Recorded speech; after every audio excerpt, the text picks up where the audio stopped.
समय पहले किसी जंगल में एक बूढ़ा जादूगर रहता था। उस जादूगर के पास सफेद और काले रंग के दो जादुई चांद घर थे।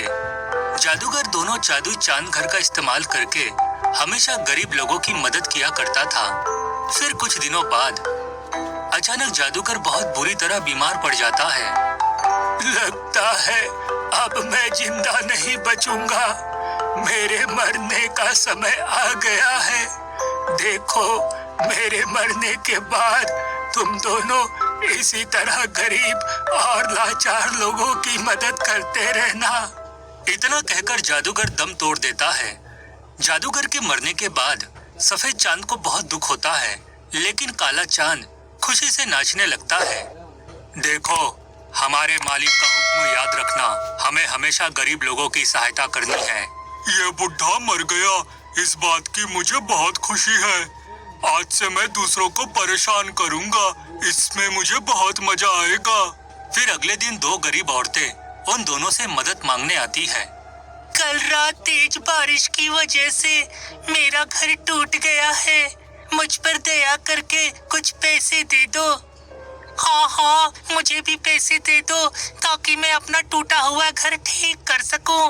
देखो बहनों, मैं तो सिर्फ अनाज प्रकट करने की शक्ति रखता हूँ, लेकिन ये काला चांद घर जितने चाहे उतने पैसे प्रकट कर सकता है। हाँ, इसने बिल्कुल सही कहा। मैं ढेर सारे पैसे प्रकट कर सकता हूँ, लेकिन मेरी एक शर्त है। तुम दोनों को आपस में लड़ाई करनी होगी। जो औरत जीतेगी मैं उसे माला माल कर दूंगा।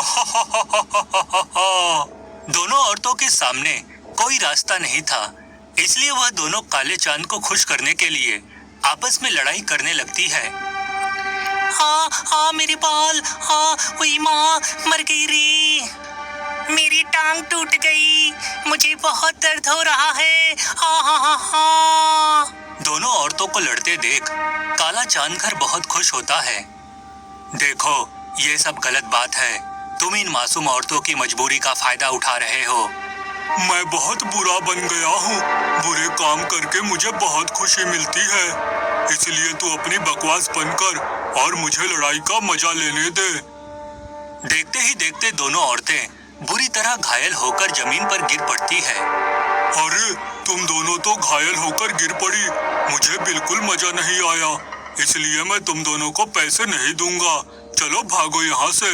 काले चांद की धोखेबाजी से दोनों औरतों को बहुत दुख होता है और वह दोनों रोते हुए वहां से जाने लगती है। लेकिन तभी सफेद चांद घर उन दोनों औरतों को दो अनाज की बोरियां दे देता है। फिर वह दोनों औरतें सफेद चांद घर का शुक्रिया अदा कर वहां से चली जाती है। इस तरह कुछ दिन बीत जाते हैं। फिर एक दिन एक बूढ़ा आदमी अपनी जवान लड़की को लेकर वहां आता है। सुनो, एक दुर्घटना में मेरी बेटी का पैर बुरी तरह घायल हो गया है। मैं इसका ऑपरेशन करवाकर इसे ठीक करना चाहता हूँ, वरना इसकी शादी टूट जाएगी। दया करके मुझे पैसे दे दो।